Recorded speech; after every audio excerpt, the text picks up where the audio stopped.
Hello the white कोटर्स, कैसे हैं आप सब। तो इस क्लास में हम डिस्कस करेंगे substance abuse disorder. Previous class में हमने डिस्कस किया था डिमेंशिया डेलीरियम। तो चलिए देखते हैं सब्सटेंस अब्यूज़ डिसऑर्डर क्या होता है। Substance use disorder occurs when a person use of alcohol और अनदर सब्सटेंस।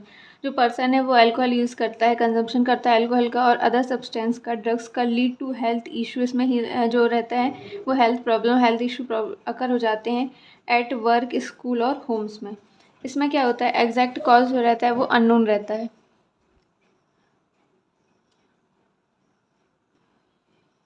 एग्जैक्ट कॉज जो रहता है वो अननोन रहता है। बायोलॉजिकल फैक्टर्स में क्या आते हैं, जेनेटिक आता है, कोमोरॉइड मेडिकेशन, जो भी जेनेटिक मेडिकेशन है कंट्रोल करती हैं क्रोनिक पेन को। देन आता है psychological factor, sense of inferiority.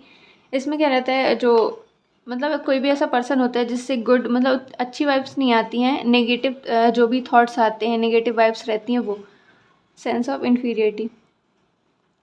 Then next है लो सेल्फ स्टीम हो जाना, खुद पे भी जो खुद का टैलेंट है, जो भी ट्रस्ट है वो लो हो जाना। लोनलीनेस, अकेलापन जो रहता है, अनमेट नीड्स, जो अनमेट नीड्स होती हैं वो, डिज़ायर, इच्छाएं, टू इस्केप फ्रॉम रियलिटी, और रियलिटी से भागना। प्लेजर सीकिंग, ठीक है, जो भी प्लेजर, जो भी कहना चाहिए पॉजिटिव थिंकिंग रहती है वो क्या हो जाती है, लॉस होने लगती है। पुअर स्ट्रेस होने लगता है। मैनेजमेंट स्किल्स, जो भी स्ट्रेस है उसको मैनेज नहीं कर पाना, स्किल्स नहीं रहती मैनेज करने के लिए। देन आता है सोशल फैक्टर, क्या होता है, रिलीजियस रीज़न, ठीक है, रिलीजियस रीज़न हो जाते हैं बहुत सारे। किसी किसी के रिलीजन में होता है ना कि अल्कोहल कंजम्पशन करना जो है वो एक प्रथा टाइप की होती है कि नहीं, मतलब स्मॉल अमाउंट में इनटेक करना है बट करना है ऐसा। पीयर्स प्रेशर होता है। अर्बनाइजेशन, जो भी जिस जगह पर रह रहे हैं वहाँ के भी जो लोग हैं सराउंडिंग, वहाँ से इंटरेक्ट होते हैं। देन उसके साथ क्या होते हैं, कभी कभी मतलब उनके साथ घूमना फिरना, उठना बैठना, ये सारी चीज़ें होने लगती। अनएम्प्लॉयमेंट के कारण, ओवर क्राउडिंग, बहुत ही ज़्यादा क्राउडिंग, और पुअर सोशल सपोर्ट होने के कारण। पुअर सोशल सपोर्ट मतलब कि अपने आसपास के जो लोग हैं उनका सपोर्ट नहीं हो पाना, और वो लोग हमेशा ब्लेम ही करते रहते हैं किसी चीज़ को लेकर। ईजी अवेलेबिलिटी ऑफ अल्कोहल, और ईजिली अवेलेबल हो जाना अल्कोहल का। अगर ईजिली अवेलेबल है तो कंजम्पशन तो होगा। एंड ड्रग्स का। साइकेट्रिक डिसऑर्डर्स, इसमें कौन कौन से आते हैं, substance abuse is more common. इसमें क्या होता है, सब्सटेंस अब्यूज़ मोर कॉमन रहता है डिप्रेशन में। एनजाइटी डिसऑर्डर में, अगर डिप्रेस्ड है पेशेंट और एनजाइटी से सफ़र कर रहा है तो ये डिसऑर्डर जो रहते हैं वो आते हैं।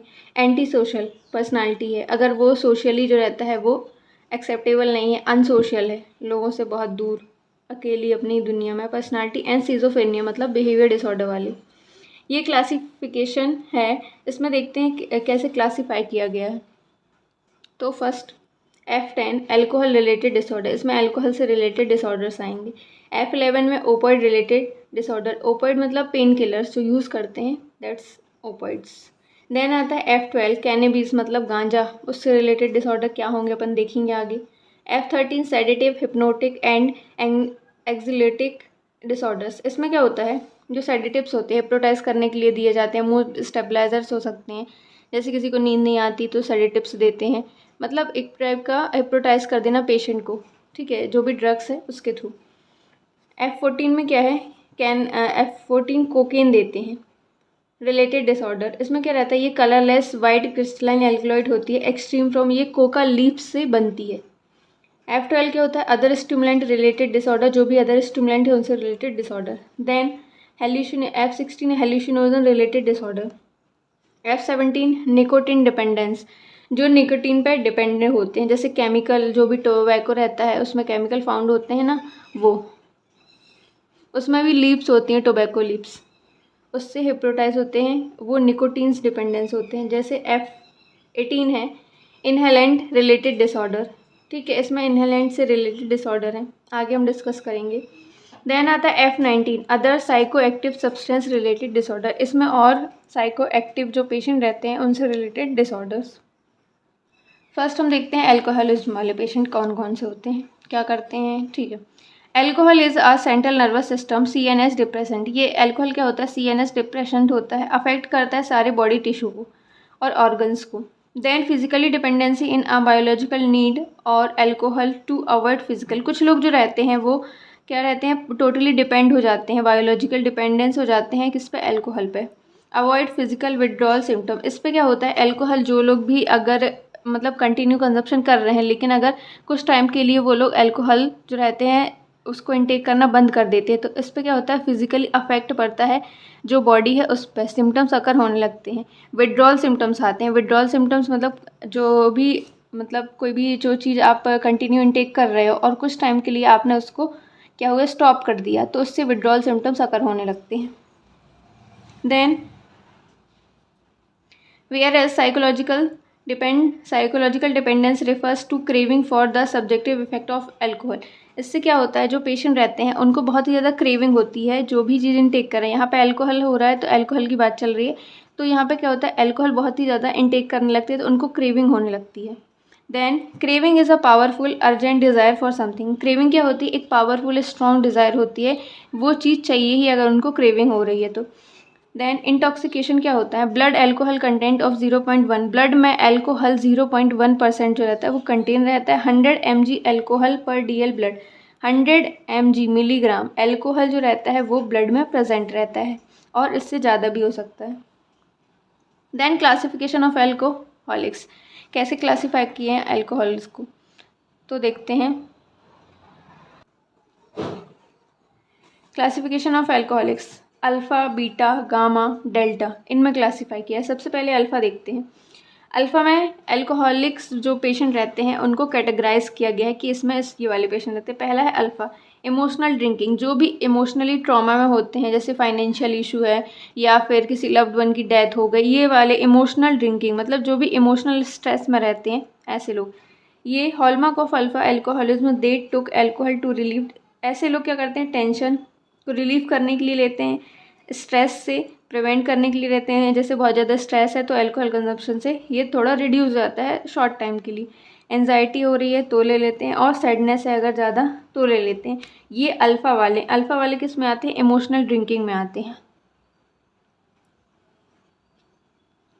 नेक्स्ट देखते हैं डेल्टा, सॉरी बीटा है इसमें, सेकंड अल्फ़ा हो गया। बीटा, बीटा में कौन से ड्रिंकर्स आते हैं, जो कि फिजिकल डैमेज से सफ़र कर रहे हैं, जैसे किसी को इंजरी हो गई है, ट्रॉमा हो गया है, ये वाली। Cause by chronic alcohol abuse, blackout, ठीक है, जो मेमोरी लॉस हो जाना पार्शियल, सिरोसिस ऑफ लीवर, ठीक है, लीवर में स्कार फॉर्म हो जाना, स्कारिंग हो जाना, लीवर फेलियर की कंडीशन अकर हो जाना, जो फिजिकल डैमेज और फिजिकल ट्रोमा से सफ़र कर रहे हैं वो बीटा में आते हैं।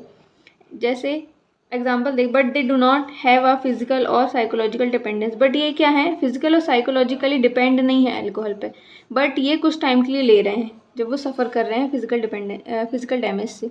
देन आता है गामा, गामा में क्या होता है, ऐसे एल्कोहलिक्स आते हैं lose all control when consuming alcohol, ऐसे लोग जो अपना कंट्रोल खो देते हैं जब एल्कोहल इनटेक करते हैं। And has a severe physical dependency, ये सीवियरली फिजिकली डिपेंड हो जाते हैं गामा वाले में, ठीक है, एल्कोहल पे depend. Then delta, rather than losing control alcoholic at this stage will be unable to refrain from drinking, ऐसे लोग जो कि अल्कोहल कंजप्शन कर रहे हैं, ठीक है, alcohol at this stage will be unable to refrain drinking, मतलब कि अगर कोई ऐसी कंडीशन आ जाती है तो ये अल्कोहल जो रहता है वो स्टॉप कर देते हैं लेना। एप्सिलॉन, नेक्स्ट देखते हैं एप्सिलॉन, इसमें क्या होता है, मोस्ट एडवांस स्टेज होती है अल्कोहलिज्म की, प्रेजेंटिंग एन अनकंट्रोलेबल क्रेविंग, इसमें ऐसी क्रेविंग होती है जिसमें पेशेंट जो रहता है वो खुद को कंट्रोल नहीं कर पाता। रिजल्टिंग इन पेरियोडिक इंसिडेंट, कुछ इंसिडेंट्स में होता है, कुछ ड्यूरेशन शॉर्ट ड्यूरेशन में होता है। इसमें क्या होता है, डिप्सोमनिया की कंडीशन में होता है। इसमें क्या है, डिप्सोमनिया क्या होता है, compulsive excessive drinking uncontrollable craving for alcoholic liquor, ठीक है, एल्कोहलिक जो भी लिकर है, लिक्विड मीन्स लिक्विड, जो भी एल्कोहलिक है उसको बहुत ही ज़्यादा क्रेविंग होने लगा, uncontrollable craving, not control, compulsive that can't control. Symptoms क्या अराइज होते हैं, sign and symptoms alcohol dependence हो जाते हैं। पुअर हाइजीन होगा, बिल्कुल घिने से रहेंगे, क्लीन नहीं करेंगे खुद को, ठीक है, पुअर पर्सनल हाइजीन होगा। अनट्रीटेड इंजरीज, जो भी इंजरीज हुई हैं, अगर उनको थोड़ा बहुत भी इंजरीज हुई है, हाथ में पैर में लग गए तो उसको ट्रीट नहीं करेंगे, वैसे ही छोड़ देंगे क्योंकि वो अपने एल्कोहलिक पे डिपेंड है, उनको और कोई चीज़ें नहीं दिखती एल्कोहल के सिवा। नेक्स्ट है high tolerance to sedative and opiates. High tolerance मतलब सेडेटिव और ओपिएट्स को टॉलरेट कर लेते हैं। न्यूट्रिशनल डेफिशिएंसी हो जाती है, इसमें विटामिन्स और मिनरल्स की कमी हो जाती है। Consumption of alcohol containing product, जो लोग एल्कोहल का कंजप्शन करते हैं कंटेनिंग, ये लोग mouth wash, after shave lotion, इनका भी कंजप्शन कर लेते हैं जब ज़्यादा क्रेविंग होती है तो। डेनाइल ऑफ प्रॉब्लम से बिल्कुल डिनाई कर देना। Tendency to blame and rationalise problem, इसमें क्या होती है, जो अल्कोहल वाले पेशेंट रहते हैं ब्लेम करने लगते हैं दूसरों को, एंड रैशनलाइज प्रॉब्लम, जो भी प्रॉब्लम्स हैं अगर सॉल्व नहीं हो रही तो बहाने बनाते हैं, रैशनल क्रिएट करते हैं।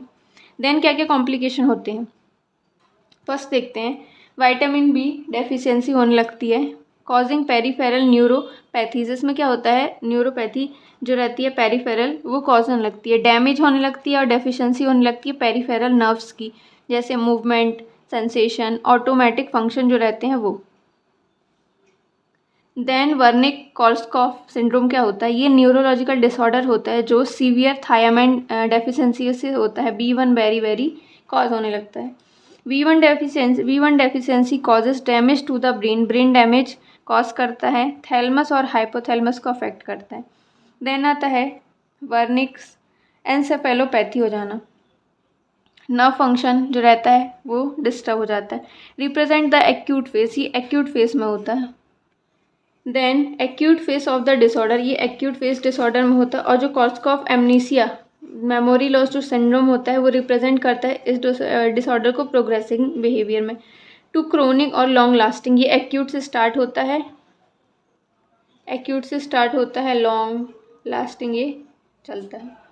देन आता है सिम्टम्स इंक्लूड, इसमें कौन कौन से सिम्टम रहते हैं, कन्फ्यूजन स्टेट होता है, कन्फ्यूज होने लगता है, एटेक्सिया, विड्रॉल कोऑर्डिनेशन, जो भी कोऑर्डिनेशन होता है वो विड्रॉल होने लगता है, poor attention span, proper attention नहीं दे पाना, डिसओरिएंट हो जाते हैं अपनी place, time, date, day, person, abnormal eye movement होने लगता है, बहुत ही ज़्यादा मतलब fast eye blinking, close, open, ये होने लगते हैं। एमनेसिया मेमोरी लॉस होने लगती है, ट्रेमर्स एंड कोमा, ट्रेमर्स आने लगते हैं, जो भी वाइब्रेशन होता है वो, एंड कोमा की कंडीशन भी अराइज हो जाती है।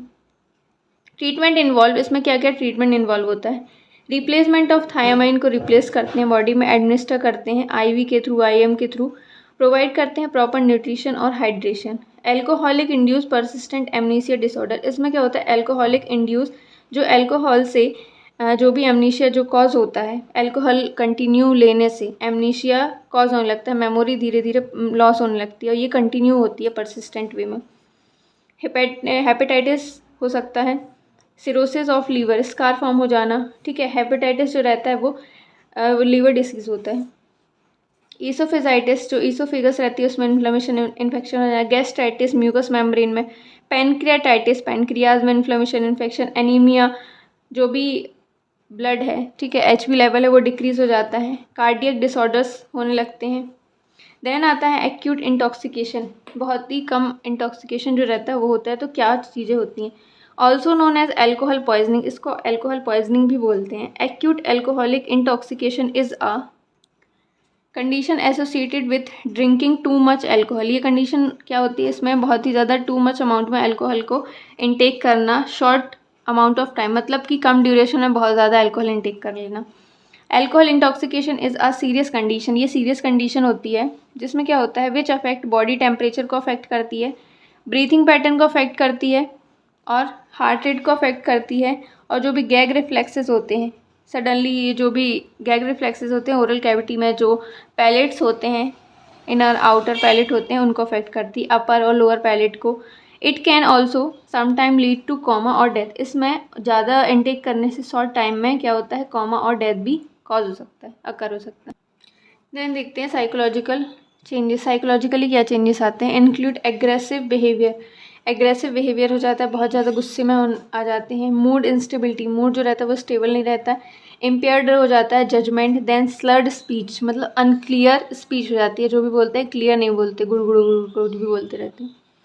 इम्पेयर्ड अटेंशन, ठीक है, इसमें क्या होगा, इम्पेयर्ड अटेंशन, अटेंशन नहीं कर पाते किसी भी वर्क में, इम्पेयर्ड हो जाता है, एंड मेमोरी में भी मेमोरी इम्पेयर्ड हो जाती है, लॉस होने लगती है टेम्परेरी और permanent. Then treatment of alcoholism, कैसे ट्रीट करेंगे? सबसे पहले वाइटल साइन मॉनिटर करना है, न्यूरोलॉजिकल साइंस जो भी न्यूरोट्रांसमीटर्स हैं वो प्रोवाइड करना है, quite environment, non stimulating environment, जहाँ पे कोई भी ऑब्जेक्ट जो है अननेसेसरी नहीं हो, ठीक है, लिमिटेड जो भी ऑब्जेक्ट है वो प्लेस हो रूम में वहाँ पे। इनिशिएट सीजर प्रिकॉशन, ठीक है, सीजर आने से पहले उनको ट्रीट करना है, प्रिकॉशंस देनी है कि सीजर ना आए। एडमिनिस्टर करना है सेडेटिंग और एंटी कन्वर्जेंट ड्रग देना है, जो फिनेटोइन है वो एंटी कन्वर्जेंट है। आईवी देना है मेडिकेशन जो फिजिशियन ने प्रिस्क्राइब किया है, बेंजोडाइजापाइन के साथ देना है, यूज़ करना है। एडमिनिस्टर करना है vitamin, multivitamin, vitamin B complex, include thiamine और विटामिन सी। हेल्यूसिनेशन के लिए क्या करना है? एक्सट्रीमली एग्रेसिव बिहेवियर अगर है तो एडमिनिस्टर करना है एंटीसाइकोटिक जैसे हेलोपेरिडॉल है वो देना है। डिटॉक्सिफिकेशन के लिए क्या करना है? ट्रीट करना है फॉर एल्कोहल विड्रॉल सिम्टम्स जो आ रहे हैं वो, जैसे स्वेटिंग, सिवरिंग होने लगती है ये। Then drug of choice is chlordiazepoxide देना है, ये लिब्रियम होती है, और डायजापाम एंटी एंजाइटी भी अगर होती है विड्रॉल सिम्टम्स में आती है। देन आता है एवर्जन मेडिकेशन, एवर्जन जैसे डिसल्फ्राम, बहुत ही ज़्यादा अल्कोहल जो इंटेक करते हैं उनको दिया जाता है डिसल्फ्राम। चलिए देखते हैं क्या होता है disulfiram. Works by causing a severe adverse reaction, इसमें बहुत ही ज़्यादा सीवियर एडवर्स रिएक्शन होते हैं जब कोई टेकिंग मेडिकेशन कंज्यूम, जब कोई अल्कोहल कंज्यूम करता है फिर मेडिकेशन लेता है तो उसमें बहुत ही ज़्यादा सीवियर जो रहते हैं एडवर्स रिएक्शन होने लगते हैं। कॉज एवर्शन टू एल्कोहल, ठीक है, एवर्सन से एल्कोहल में। देन इसमें देखते हैं इसमें क्या है, client must obtain from alcohol for at least 12 hour before the initial dose is administered. Disulfiram medication provide करने के पहले 12 आवर पहले पेशेंट जो रहता है उसको प्रिवेंट करना है अल्कोहल इंटेक करने से, ठीक है। मतलब कि जो मेडिसिन है वो प्रिस्क्राइब है तो दवाई देने के 12 घंटे पहले, 12 घंटे एटलीस्ट उसको अल्कोहल नहीं देना है या फिर प्रिवेंट करना है कि वो इंटेक ना करे, तभी ये मेडिसिन इफ़ेक्ट करेगी। तो इसमें डोज क्या है? इनिशियल डोज है 500 mg पर ओरल देना है, डेली देना है, 1 से 2 वीक देना है। मेंटेनेंस डोज 250 mg डेली देना है पर ओरल, उसके बाद 2 वीक के बाद। Then discontinue alcoholism for 14 days, फिर डिसकंटिन्यू करना है एल्कोहल को 14 डेज तक at least after initiation of disulfiram, जब डिसल्फ्राम का इनिशिएशन स्टार्ट हो गया है therapy, otherwise the client at risk for a disulfiram alcohol reaction होने के चांसेस होते हैं। इंस्ट्रक्ट करना है क्लाइंट को अवॉइड करने के लिए use of substance that contain alcohol, ऐसे सब्सटेंस यूज़ नहीं करना है जिसमें एल्कोहल जो रहता है वो प्रेजेंट हो, 1%, 2%, 5%, कितने भी परसेंट एल्कोहल प्रेजेंट हो, ऐसे सब्सटेंस यूज़ नहीं करना है। जैसे कफ मेडिसिन होती हैं, रबिंग कंपाउंड होता है, विनेगर्स हो गया, माउथ वॉश हो गया, और जो सेविंग लोशन हो गए उनमें भी रहता है, कॉफ़ी में। Then adverse effect are facial flushing, adverse effect क्या हो सकता है? फेशियल फ्लशिंग हो सकता है, स्वेटिंग हो सकती है, थ्रोम्बोइंग मतलब कि फास्टर फॉर केयरफुली, क्लॉट हो सकता है, हेडेक हो सकता है, नोजिया, वॉमिटिंग और हाइपोटेंशन। इसमें बहुत ही ज़्यादा जो थ्रोम्बिंग होता है फोर्सफुली हेडेक, मतलब सीवियर हेडेक अनकंट्रोल वाला। नेक्स्ट आते हैं एंटी क्रेविंग मेडिकेशन। क्या होती है anti craving medication? Naltrexone anti craving drug are opioid antagonist होती हैं। ओपॉइड्स अपन ने देखे थे ना, एनाल्जेसिक, पेन किलर, वो। These drug reduce alcohol dependence in the short time के लिए एल्कोहल डिपेंडेंस को रिड्यूस करती हैं ऐसे peoples with moderate to severe dependence, जो कि मॉडरेट से सीवियर डिपेंडेंस होते हैं अल्कोहल में। कॉमन साइड इफेक्ट इसमें क्या होता है? नोजिया, वॉमिटिंग, हेडेक और स्टमक पेन हो सकता है। देन आता है साइकोलॉजिकल थेरेपी, जिसमें क्या होती है? कॉग्निटिव बिहेवियर थेरेपी फर्स्ट देखते हैं। कॉग्निटिव बिहेवियर थेरेपी बिहेवियर को जो रहता है उसको इम्प्रूव करना, मेंटेन करना, प्रमोट करना। इसमें क्या है? Structural teaching approach in which patient are giving instruction and homework assignment intended to improve their ability to cope up with basic living situation. जो पेशेंट होता है जिसको कॉग्निटिव बिहेवियर थेरेपी प्रोवाइड करते हैं उसको क्या करते हैं? इंस्ट्रक्ट करते हैं, टीच करते हैं, कुछ असाइनमेंट देते हैं, स्मॉल टास्क देते हैं जो भी डेली बेसिस पर रहते हैं, छोटे टास्क देना है पहले, ताकि वो जो रहता है टास्क को कंप्लीट करे, मतलब उनसे कोप अप कर पाए। इससे क्या होगा, उसको अगर वो उसने कंप्लीट किया तो रिवॉर्ड भी देना है बिहेवियर थेरेपी में। तो जो पेशेंट रहते हैं, जो जिनका बिहेवियर जो रहता है इम्पेयर्ड रहता है, तो अगर उनको टास्क देंगे या फिर कोई असाइनमेंट वगैरह होमवर्क देंगे, उन्होंने कंप्लीट किया, तो उनको प्रेस करना है किसी भी चीज़ के लिए। अगर उन्होंने टास्क कंप्लीट किया, असाइनमेंट किया कंप्लीट, तो उनके लिए प्रेस करना है। इससे क्या होगा, सेल्फ इस्टीम, ठीक है, प्रमोट होगी, इंक्रीज होगी, इम्प्रूव आएगा बिहेवियर में। देन जो कॉग्निटिव बिहेवियर थेरेपी होती है वो हेल्प करती है क्लाइंट को अवेयर होने में। इनएक्यूरेट और नेगेटिव थिंकिंग जो रहती है, वो लोग ऐसा सोचते हैं कि हम ये चीज़ नहीं कर सकते, तो नेगेटिव थिंकिंग से पॉजिटिव लेके आना है। इसलिए टास्क दे रहे हैं, असाइनमेंट दे रहे हैं, ताकि वो कंप्लीट करें, और जो नेगेटिव फीलिंग्स रहती हैं उनके अंदर कि हम ये चीज़ नहीं कर सकते, तो वो पॉजिटिव वे में आए। Thinking so they can view challenging situation more clearly. वो क्या करते हैं, जो चैलेंजिंग सिचुएशंस रहती हैं उनको एक्सेप्ट करते हैं, और फिर जो टास्क है, असाइनमेंट है, उनको करने का ट्राई करते हैं।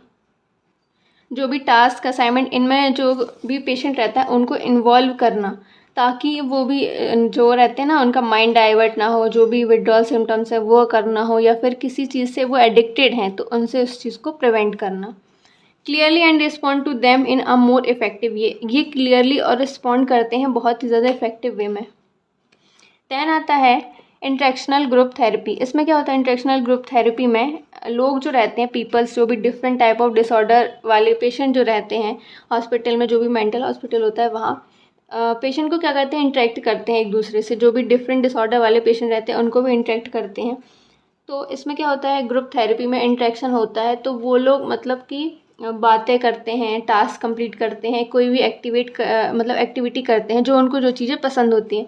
किसी को आर्ट पसंद है, क्राफ्टिंग, ड्राइंग, ये सारी चीज़ें करते हैं। तो क्या होता है, इंटरेक्शन होता है, जो पेशेंट रहते हैं एक दूसरे से इंटरेक्ट होते हैं। देन आता है फैमिली थेरेपी। फैमिली थेरेपी में क्या होता है, जो भी फैमिली रहती है, ठीक है, वो क्या करती है, इंटरेक्ट होती है जो भी पेशेंट है उससे, उसको टाइम देती है, ठीक है, जो भी खाने की जो भी चीज़ें हैं उसको पसंद है, वो चीज़ें क्या करती है, उनको मतलब बना के खिलाना, इंटरेक्ट होना, सारे फैमिली मेम्बर्स, डिस्कशन होना, फैमिली डिस्कशन। तो इससे पेशेंट क्या होता है, वो डाइवर्ट करता है अपने माइंड को। और क्या होता है, इससे वो सोशेबल भी होगा, मतलब उसके अंदर से जो कॉन्फिडेंस है जो ख़त्म हो गया है उसको गेन करना, फिर से कॉन्फिडेंस लेके आना। फैमिली में इंटरेक्ट होगा, फिर कुछ टाइम बाद वो सोशली इंटरेक्ट होता है, अपने सराउंडिंग पीपल्स, जो फ्रेंड्स हैं, जो उसके आसपास रह रहे हैं, उनसे इंटरेक्ट होता है। देन नेक्स्ट देखते हैं, नेक्स्ट है मोटिवेशनल इंटरव्यू। इसमें क्या होता है, पेशेंट को मतलब मोटिवेट करते हैं पहले तो इंटरव्यू के लिए, देन उससे कम्युनिकेट करते हैं, वर्बल हो गया, नॉन वर्बल हो गया। अगर उसको मतलब वो बोल नहीं पा रहा है या फिर एबल नहीं है, उसको पसंद नहीं है बोलना, तो फिर रिटर्न उसको मतलब जो क्वेश्चनिंग करेंगे तो वो आंसर क्या करेगा, रिटर्न फॉर्म में करेगा। मोटिवेशनल इंटरव्यू में मोटिवेट करते हैं, इंटरव्यू के लिए इंटरेक्ट करते हैं उसको पीपल से, ठीक है। ग्रुप थेरेपी प्रोवाइड करते हैं, जो भी ग्रुप में रहता है, जो भी डिसऑर्डर डिसीज़ वाले अलग अलग जो पेशेंट रहते हैं उनसे इंटरेक्ट करना। इससे क्या होता है, कॉन्फिडेंस जो रहता है वो बिल्डअप होता है। नेक्स्ट देखते हैं एवर्स कंडीशनिंग क्या होती है। Averse conditioning is the use of something unpleasant, जो चीज़ें पसंद नहीं है उनका यूज़, ठीक है। और अ पनिशमेंट, जैसे पनिशमेंट हो गई, स्टॉप एंड अनवांटेड बिहेवियर, और जो अनवांटेड बिहेवियर रहता है उसको स्टॉप करने के लिए एवर्स कंडीशनिंग यूज़ करते हैं। इस टेक्निक में क्या होता है, पेशेंट जो रहता है एक्सपोज होता है केमिकली इंड्यूस्ड वॉमिटिंग और शॉक। अगर केमिकली इंड्यूस्ड वॉमिटिंग, जैसे केमिकल्स प्रोवाइड करके वॉमिटिंग को इंड्यूस कराना, वॉमिटिंग इंड्यूस कराते हैं। Shock when he take alcohol, अगर उसने एल्कोहल लिया है तो उसको क्या होगा, वॉमिटिंग उसकी मतलब उसको वॉमिटिंग तो कराना है ताकि उसकी जो एल्कोहल है वो उसकी आदत छूट जाए। तो क्या करते हैं, वॉमिटिंग को इंड्यूस कराते हैं, कुछ मेडिकेशन या केमिकल्स प्रोवाइड कराते हैं, उनको इंटेक करने बोलते हैं, जिससे क्या होता है, वॉमिटिंग होती है। तो उसको ये लगेगा कि मैं अल्कोहल इंटेक कर रहा हूँ तो मुझे वॉमिटिंग हो जा रही है। इससे धीरे धीरे क्या करेगा, वो मतलब छोड़ भी सकता है और नहीं भी छोड़ते हैं बहुत सारे लोग, बट ये थेरेपी प्रोवाइड करते हैं, डिसल्फिराम देते हैं। Then relapse preventing techniques. इसमें क्या होता है, इस टेक्निक में help the patient to identify high risk relapse factor. High risk जो रिलैप्स फैक्टर हैं उनको आइडेंटिफाई करना और डेवलप करना strategies to deal with them, और उनके अंदर कुछ कैटेगरीज डेवलप करना कि इन चीज़ों से वो डील कर सके। रिपीटिंग एल्कोहल टू प्रिवेंट, मतलब कि और आगे जो भी रिपीट कर रहे हैं एल्कोहल प्रिवेंट करने से उसको मेंटेन करें, इम्प्रूव करें। देन आता है क्यू एक्सपोजर टेक्निक। ये बिहेवियर थेरेपी होती है technique in which a client is expose to stimuli. इसमें क्या होता है, क्लाइंट एक्सपोज होता है ऑब्जेक्टिव, जो ऑब्जेक्ट रहते हैं उनसे, दैट इंड्यूस क्रेविंग। उनको क्या होती है, क्रेविंग होने लगती है किसी भी सब्सटेंस की, मतलब उनको ये ऐसा है, इसमें टेस्ट करना है। जैसे अल्कोहल वाला पेशेंट है या फिर ओपिएट्स वाला पेशेंट है, तो अपन ने इनको कुछ टाइम रखा, थेरेपीज प्रोवाइड की, मेडिकेशन प्रोवाइड किया, जो भी है, उसके बाद टेस्ट करते हैं, ट्रेनिंग तो हो गई, उसके बाद टेस्ट करते हैं कि ये जो भी जिस चीज़ के लिए आए हैं, जिस भी डिसऑर्डर से प्रिवेंट करने के लिए आए हैं, जैसे अल्कोहल वाला है, इसको जो है अल्कोहल से उसको स्टॉप कराना है, तो टेस्ट करते हैं कि अल्कोहल सामने रखी है पेशेंट के, तो ये देखना है कि वो ड्रिंक करते हैं या नहीं करते हैं, ये टेस्ट करना है कुछ टाइम रखने के बाद, पेशेंट को ट्रेनिंग प्रोवाइड करने के बाद और थेरेपीज प्रोवाइड करने के बाद। Alcohol tobacco while the therapist use other techniques. Therapist जो रहते हैं वो अदर टेक्निक यूज़ करते हैं कि रिड्यूस और एलिमिनेट द क्रेविंग। इनकी क्रेविंग और जो भी एलिमिनेट कर सकें, जो भी उनको बहुत ज़्यादा क्रेविंग हो रही है ना कि नहीं मुझे चाहिए, उसको एलिमिनेट करना है, तो ये टेस्ट करते हैं देखने के लिए कि पेशेंट जो है वो कुछ इम्प्रूव किया है अपनी जो भी हैबिट्स में, क्रेविंग में, कि नहीं वही कंडीशन है। देन नेक्स्ट है एल्कोहलिक एनोनिमस। इसमें क्या होता है, alcoholic anonymous is a self help organisation. ये एक सेल्फ हेल्प ऑर्गेनाइजेशन होता है जो फाउंड है यूएसए में, and since the spread to many countries, और बहुत सारी कंट्रीज में स्प्रेड हो रहा है। Alcoholic anonymous consider alcoholism as a physical, mental और स्पिरिचुअल डिसीज। ये एल्कोहल जो है वो फिजिकल, मेंटल और स्पिरिचुअल डिसीज है, प्रोग्रेसिव होता है, one which can be arrested but not cured.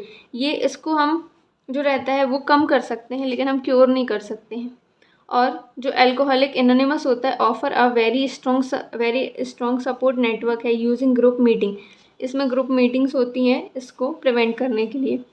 इसमें क्या बोल रहा है, सपोर्ट नेटवर्क है using group meeting in location all over the world. पूरे वर्ल्ड में इससे प्रिवेंट करने के लिए बहुत सारे लोग जो है मीटिंग्स करते हैं, ग्रुप्स जो है, इंस्टीट्यूट हैं बहुत सारे। Then a companion system group understanding of alcoholism. जो कंपेनियन सिस्टम ग्रुप्स होते हैं वो अंडरस्टैंड करते हैं एल्कोहलिज्म एंड फॉरगिवनेस। ठीक है, उनको रोकना, वो लोग खुद ही क्वाइट कर देते हैं। For relapse are alcoholic anonymous standard method for building self worth, खुद को मतलब कंट्रोल करना, and elevating feeling of isolation, और आइसोलेट करना, जो भी फीलिंग्स हैं उनको एलिवेट करना कि मैं इस चीज़ से खुद को प्रिवेंट कर सकता हूँ। नेक्स्ट देखते हैं एल्कोहल विड्रॉल क्या होता है। Alcohol withdrawal refers to a symptoms that may occur when a person who has been drinking.